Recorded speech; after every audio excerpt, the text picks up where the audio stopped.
നിയമാവർത്തനം അധ്യായം 5 നിയമം മോശ വഴി. ഈ വചനങ്ങൾ കർത്താവ് മലയിൽ അഗ്നിയുടെയും മേഘത്തിൻ്റെയും കനത്ത അന്ധകാരത്തിൻ്റെയും മധ്യേ നിന്നുകൊണ്ട് അത്യുച്ചത്തിൽ നിങ്ങളുടെ സമൂഹം മുഴുവനോടുമായി അരുളി ചെയ്തു. അവിടുന്ന് ഇതിൽ കൂടുതലൊന്നും പറഞ്ഞില്ല. അവിടുന്ന് 2 കൽപ്പലകകളിൽ ഇവയെല്ലാം എഴുതി എന്നെ ഏൽപ്പിച്ചു.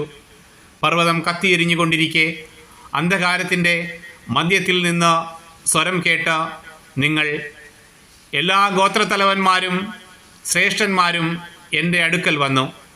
നിങ്ങൾ പറഞ്ഞു, ഇതാ ദൈവമായ കർത്താവ് തൻ്റെ പ്രതാപവും മഹത്വവും ഞങ്ങളെ കാണിച്ചിരിക്കുന്നു. അഗ്നിയുടെ മധ്യത്തിൽ നിന്ന് അവിടുത്തെ സ്വരവും ഞങ്ങൾ കേട്ടു. ദൈവം മനുഷ്യനോട് സംസാരിച്ചിട്ടും അവൻ ജീവനോട് കൂടി തന്നെ ഇരിക്കുന്നത് ഇന്ന് ഞങ്ങൾ കണ്ടു. ആകയാൽ ഞങ്ങൾ എന്തിന് മരിക്കണം? എന്തെന്നാൽ ഈ വലിയ അഗ്നി ഞങ്ങളെ വിഴുങ്ങും. ഞങ്ങളുടെ ദൈവമായ കർത്താവിൻ്റെ സ്വരം ഇനിയും ശ്രവിച്ചാൽ ഞങ്ങൾ മരിച്ചു പോകും.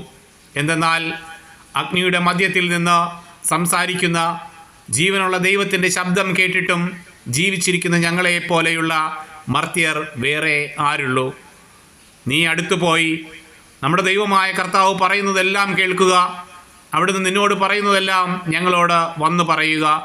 ഞങ്ങൾ അവയെല്ലാം കേട്ടനുസരിച്ചു കൊള്ളാം.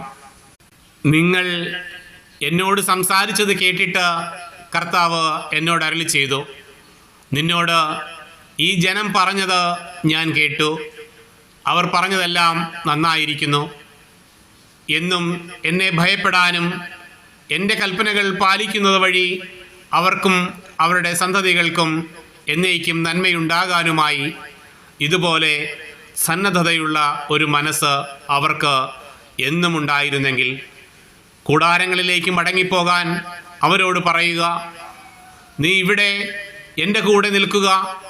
ഞാൻ അവകാശമായി നൽകുന്ന സ്ഥലത്ത് ചെല്ലുമ്പോൾ അവർ അനുഷ്ഠിക്കേണ്ട എല്ലാ നിയമങ്ങളും കൽപ്പനകളും ചട്ടങ്ങളും അവരെ പഠിപ്പിക്കാൻ ഞാൻ നിനക്ക് പറഞ്ഞു തരാം.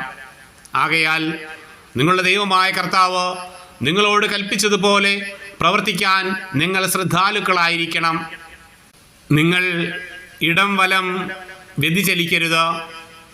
നിങ്ങൾ ജീവിച്ചിരിക്കാനും നിങ്ങൾക്ക് നന്മയുണ്ടാകാനും നിങ്ങൾ കൈവശമാക്കുന്ന ദേശത്ത് ദീർഘനാൾ വസിക്കാനും വേണ്ടി നിങ്ങളുടെ ദൈവമായ കർത്താവ് കൽപ്പിച്ചിട്ടുള്ള മാർഗത്തിലൂടെ ചരിക്കണം.